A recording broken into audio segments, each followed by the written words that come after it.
नमस्कार दोस्तों, एक बार फिर आप सभी का स्वागत है हमारे YouTube चैनल SSVS त्रिपाल पर। दोस्तों आज फिर मैं आपके लिए एक बहुत ही मज़ेदार वीडियो लेके आया हूँ। तो दोस्तों वीडियो स्टार्ट करने से पहले मैं आपको बता दूं कि अगर आपने अभी तक हमारे चैनल को सब्सक्राइब नहीं किया है तो पहले हमारे चैनल को सब्सक्राइब कर लें और वीडियो को एक लाइक कर दें। तो चलिए दोस्तों आज का वीडियो स्टार्ट करते हैं। तो जो दोस्तों आज का हमारा टॉपिक है वो है रासायनिक समीकरण की विशेषताएं, यानी रासायनिक समीकरण की कौन कौन सी विशेषता है। इसके बाद हम रासायनिक समीकरण की कुछ सीमाएं भी पढ़ेंगे।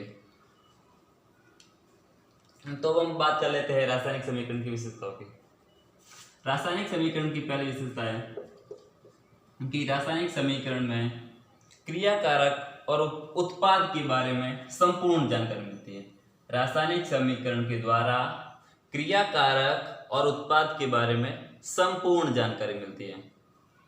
रासायनिक समीकरण के द्वारा क्रियाकारक और उत्पाद के बारे में संपूर्ण जानकारी मिलती है।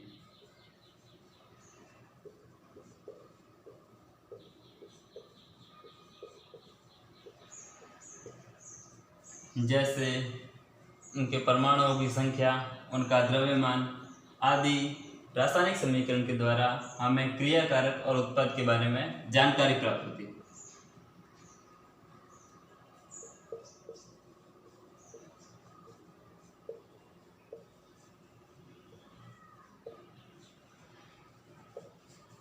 रासायनिक समीकरण के द्वारा हमें क्रियाकारक और उत्पाद के बारे में संपूर्ण जानकारी प्राप्त होती है, जैसे उनके अणुओं की संख्या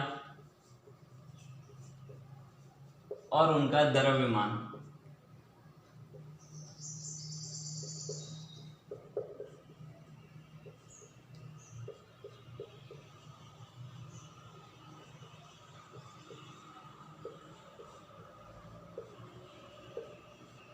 रासायनिक समीकरण की दूसरी विशेषता यह है कि रासायनिक समीकरण के द्वारा पदार्थ की भौतिक अवस्था का पता चलता है। रासायनिक समीकरण के द्वारा पदार्थ की भौतिक अवस्था की जानकारी मिलती है। रासायनिक समीकरण के द्वारा पदार्थ की भौतिक अवस्था की जानकारी मिलती है, जैसे पदार्थ किस अवस्था में है, ठोस अवस्था में है, द्रव अवस्था में है या फिर गैस अवस्था में है। रासायनिक समीकरण के द्वारा पदार्थ की भौतिक अवस्था की जानकारी मिलती है।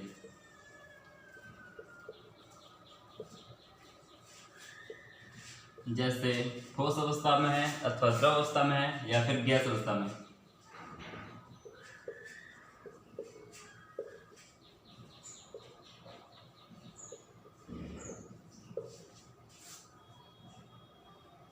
जैसे ठोस है या फिर द्रव है या फिर गैस अवस्था में।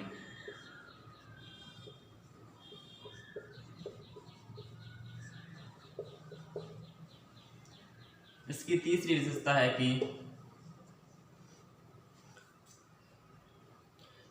रासायनिक समीकरण के द्वारा रासायनिक अभिक्रिया के लिए आवश्यक परिस्थितियों की जानकारी प्राप्त होती है। रासायनिक समीकरण के द्वारा रासायनिक अभिक्रिया के लिए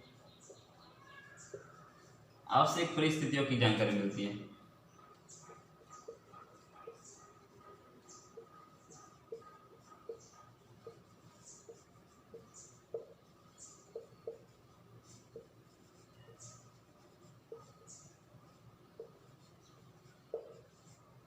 जैसे रासायनिक अभिक्रिया के लिए कितने ताप की आवश्यकता है, कितने दाब की आवश्यकता है तथा इसमें कौन सा उत्प्रेरक प्रयुक्त किए गए हैं, इसके बारे में जानकारी हमें रासायनिक समीकरण के द्वारा मिलती है।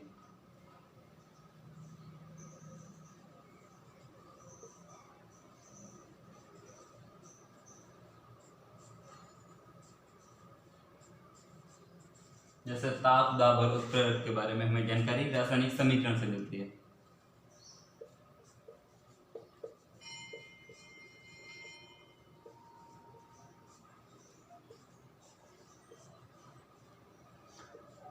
इसकी चौथी विशेषता है कि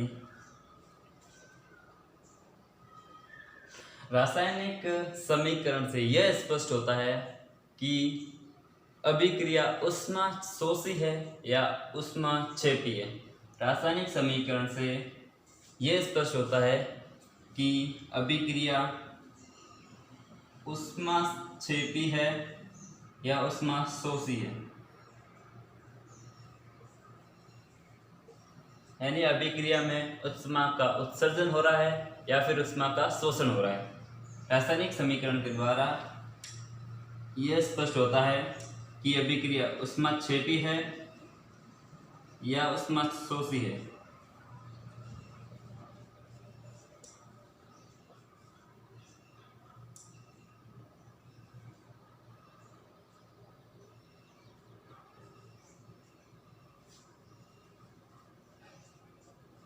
इसका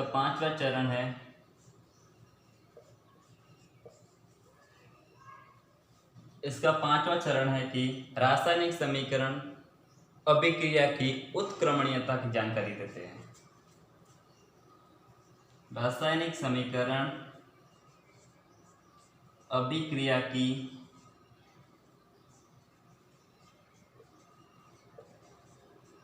उत्क्रमणीयता की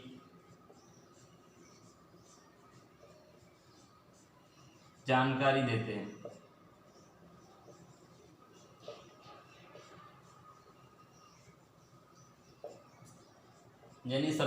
यानी अभिक्रिया किस दिशा में हो रही है उसकी भी जानकारी रासायनिक समीकरण में देते हैं। ये तो थी रासायनिक समीकरण की कुछ विशेषता है। अब हम बात कर लेते हैं रासायनिक समीकरण की सीमाओं की, यानी इसकी कौन कौन सी कमियां हैं।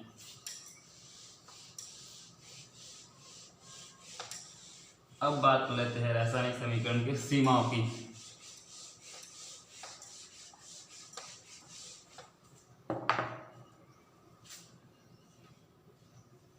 रासायनिक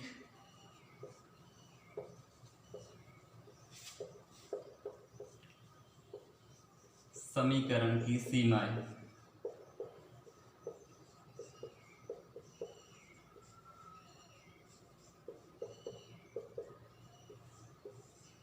जिसको हम कमी भी बोलते हैं। इसकी पहली कमी है, रासायनिक समीकरण की पहली कमी है कि रासायनिक समीकरण अभिक्रिया की पूर्णता की जानकारी नहीं देते हैं। रासायनिक समीकरण अभिक्रिया की पूर्णता की जानकारी नहीं देते हैं, यानी अभिक्रिया कब जाकर खत्म होगी इसकी जानकारी रासायनिक समीकरण नहीं देते हैं।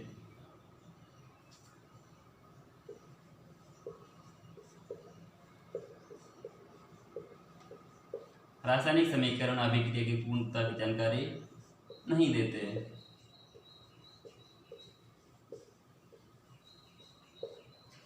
रासायनिक समीकरण की दो ही कमियां हैं। पहली कमी है रासायनिक समीकरण अभिक्रिया की पूर्णता की जानकारी नहीं देते हैं, और इसकी दूसरी कमी है रासायनिक समीकरण क्रियाकारक व उत्पाद की सांद्रता की जानकारी नहीं देते हैं।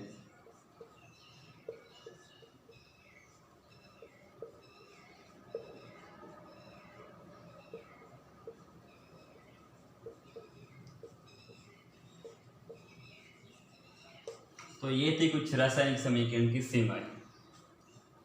दोस्तों, मैं आशा करता हूँ कि आपको ये वीडियो बहुत पसंद आया होगा, और आपको अपना अमूल्य समय हमें देने के लिए धन्यवाद। दोस्तों, हमारे वीडियो को एक लाइक कर दें, हमारे चैनल को सब्सक्राइब कर दें। मिलते हैं एक अगले वीडियो में, तब तक के लिए जय हिंद।